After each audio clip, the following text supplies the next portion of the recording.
It is estimated that over 2 million individuals, most of them children, die each year, 14,000 deaths daily, or 1 death every 15 seconds from a completely preventable illness. We need to reach out to those people in need. We need to give that helping hand. It's an amazing feeling to be able to make some type of difference.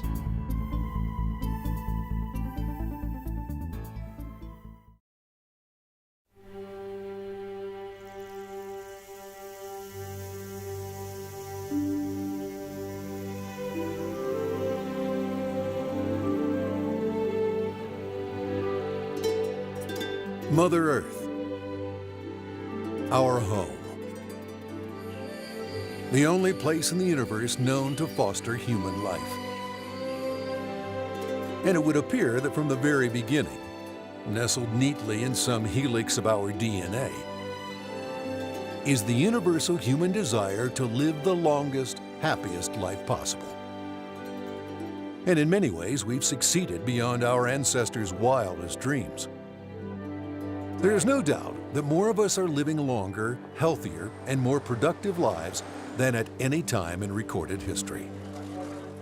Amazing medical advances, innovative surgical techniques, complex drug therapies have helped millions of people combat disease and overcome their afflictions. And while it is certainly true that the blessings of modern medicine have bypassed billions of our fellow Earthlings, the absence of sophisticated healthcare facilities or the lack of powerful medicine is not the primary reason that the world is failing to keep widespread suffering and the death of millions at bay.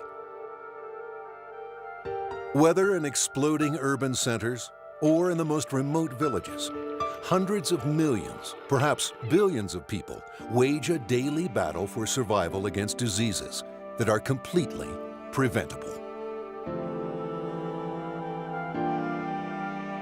Illnesses virtually unknown in developed countries are devastating developing countries around the world. They not only spawn needless pain and suffering, these diseases are denying hundreds of millions of men, women, and children the opportunity to provide a decent life for themselves and their families. These completely preventable diseases are ravaging the generations of tomorrow, while sapping the global economy today. The toll of human suffering and the drain on healthcare resources caused by poor sanitation and the lack of clean water is simply staggering. While 75% of the Earth's surface is covered by water, only a tiny fraction is fresh and safe enough to drink. The simple fact is that for far too many of our fellow human beings, clean water is virtually impossible to obtain. So tragically, in order to stay alive, millions of people are inevitably forced to survive on brackish liquids that bear little resemblance to what most of us in North America would call water. But while the task of combating these waterborne diseases is extremely challenging, there is hope. One of the real success stories is the upcoming victory over the horrible affliction dracunculiasis, commonly known as Guinea worm. For thousands of years, the Guinea worm parasite has caused disabling misery. Its victims infected by drinking water contaminated with Guinea worm larvae. After a year, an adult worm, up to 3 feet long, emerges from the body through agonizing skin blisters that incapacitate and can often cripple.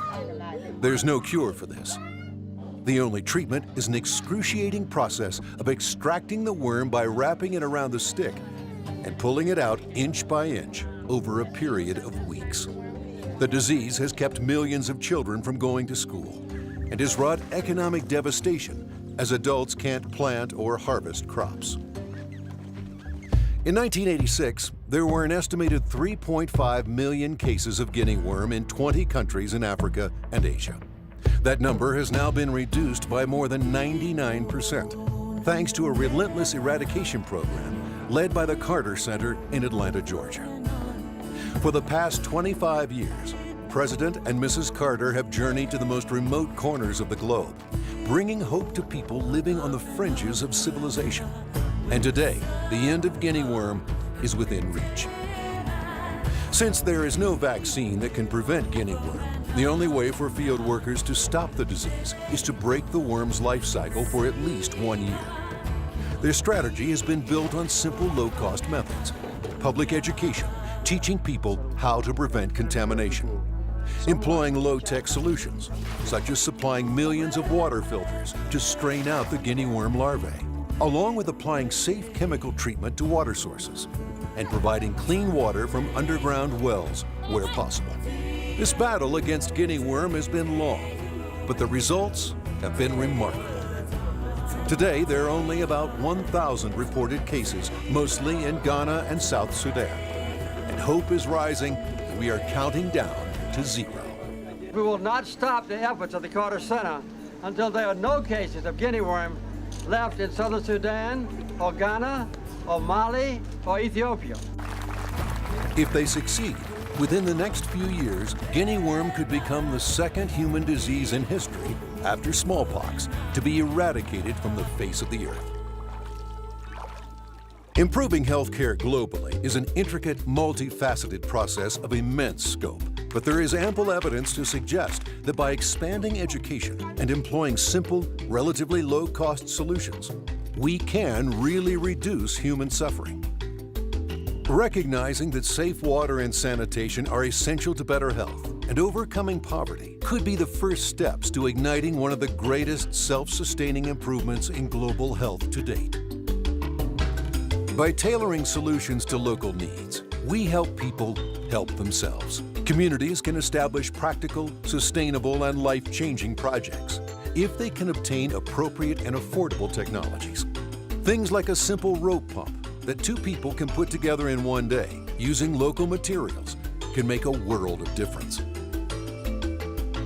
And there are many other ways, such as hand pumps, gravity flow systems, and rainwater harvesting. All can be employed where local conditions allow. And believe it or not, one of the most effective methods of reducing the spread of diseases is education, simply helping communities understand the importance of good hygiene. That was one of the lessons Brother Steve Cassidy, a machinist from local lodge S6 in Bath, Maine, took away from his recent Army Reserve mission to provide medical care to the people in earthquake-ravaged Haiti. I was in Haiti shortly after the earthquake. It was devastating. People were living basically in holes in the ground. They would walk around with small, almost sandwich-sized Ziploc baggies for a reservoir to put water in, if you could find it. Running water, flush toilets, were just not heard of. They're just non-existent. I did preventive medicine, so I'd have classes of 50 every 15 minutes. We'd rotate people in, and I would try to teach them about, how to do hand washing techniques, basic hygiene and sanitation. And sometimes when we set up our medical facility, people would walk for miles just to get there, sometimes 8, 10, 12 hours before we even opened in the morning. And they'd stand along these concrete walls and wait for any type of hope. I have a 9-year-old son, and I saw a lot of children his age there. They were sick, very dehydrated. So just to give them a syringe full of Gatorade or sugar water, and see the smile on their face, it's like I just gave them, a brand new toy. It's hard to put it in perspective, but to help somebody in a situation like these people really needed to be helped in Haiti, it gives you such a great feeling inside, and it doesn't take a whole lot to make that happen. We can do so much more as an organization, a culture, as a human race. We can do so much more to help people out that are really in need. And I think it's so important that we do whatever we can do. And again, I don't think we're not gonna change the world overnight, but baby steps. Like all machinists, Steve believes in the values of community service and knows when it comes to improving healthcare for the global community, the IAM must continue to lead. I think the Machinists Union and the military have a very similar core value. We will stand up and do the right thing when we're called to duty. One of the things that I'm most proud of is that I was able to give these people a little hope. I'm proud of the Machinists Union, and I hope they're proud of me.